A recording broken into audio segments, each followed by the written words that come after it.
India is an emerging economic powerhouse. Its wealth and economic strength has been rising over the last decade, averaging an annual growth of 7% a year and even outgrowing China in the latest quarter of 2015. As part of its overall plan to become one of the next superpowers, India has been using some of its annual $2 trillion GDP to build up its military prowess. Already it has the third largest army in the world, with around 1.3 million personnel. With this economic and military strength, combined with its distrust of neighbouring countries, ongoing territorial conflicts, and a desire to become a major world player, India is a huge threat to the international status quo.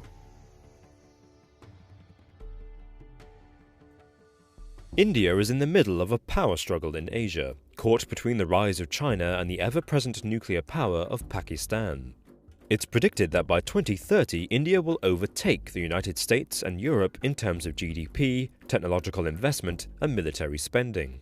The battle to become one of the most dominant countries in Asia has begun. The Ditchley Foundation in the UK believe that the risk of conflict is very likely, directly citing the India-Pakistan relationship as a potential spark for conflict in the whole region. In the 2001 bombing of the Indian parliament by Islamic extremists, 12 people were killed. India responded by mobilizing its largest force since the 1971 Indo-Pakistani War, sending this force to fight against the Jaish-e-Mohammed terrorists. Some Indian politicians called for action against Pakistan, as they claimed the country was involved in arming and training the militant group. Although recently tension has died down somewhat between the two countries, their relationship is still volatile. Since gaining independence in 1947, India has gone to war multiple times with Pakistan. Both countries have repeatedly fought over the Kashmir region in the north, where there are actually no official borders, just a line of control between the two disputed areas. As a result, India and Pakistan have been arming themselves, both conventionally and with nuclear armaments. Since 1997, India's defense spending has doubled in real terms. In 2015, it set its defense budget at $49.7 billion, the sixth largest in the world. The Global Firepower Database now estimates that India has the fourth most powerful army, behind only the USA, Russia, and China.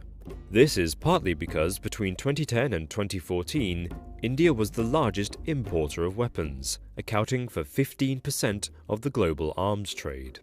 Pakistan's capital, Islamabad, is now under pressure to increase its nuclear stockpile as a deterrent, as well as potentially building short-range missile systems and low-yield warheads for a closer, more targeted attack on its rival.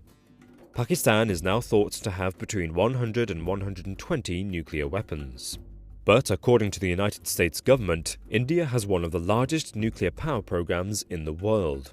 It's already signed nuclear deals with Canada and Australia. In addition, it's working with the USA so that it can join a number of nuclear groups, making India's nuclear capability tremendous. It has never signed the Treaty of Non-Proliferation or the Nuclear Test Ban Treaty. India is estimated to have between 75 to 110 warheads at its disposal. But although it possesses fewer nuclear weapons than Pakistan, India is thought to be one of 4 countries that possesses a full nuclear triad, being able to launch by sea, by air, or by land. The Indian Army also boasts around 300 tanks, nearly 2,000 military aircraft, and over 200 naval ships. It's not implausible to predict that a new India-Pakistan conflict could trigger a nuclear war. Financially, India is also incredibly powerful.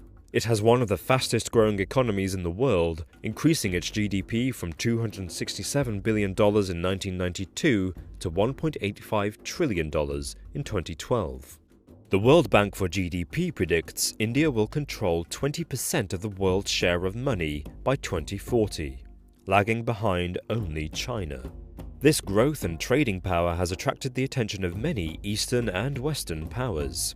Recently, India signed a trading partnership with Japan, which will soon make each other their largest trading partners. India also has deals with Russia, America, Indonesia, Australia, South Korea, and several other countries. India's strategic partnerships allow it to experiment with many different political ties. whilst not overcommitting to an arrangement that may affect their aim of becoming a major global influence. If all goes to plan, in as little as 15 years, India will become one of the most powerful, wealthiest, and therefore influential countries in the world. In 2015, NATO Secretary-General Jens Stoltenberg declared that the West is in greater danger from Russia than it ever faced during the Cold War. Employing a paranoid rhetoric that portrays Russia as being bullied by the Western powers, the unstable figure of Vladimir Putin rules with a tight grip and one of the world's largest nuclear arsenals at his disposal. But how dangerous is Russia?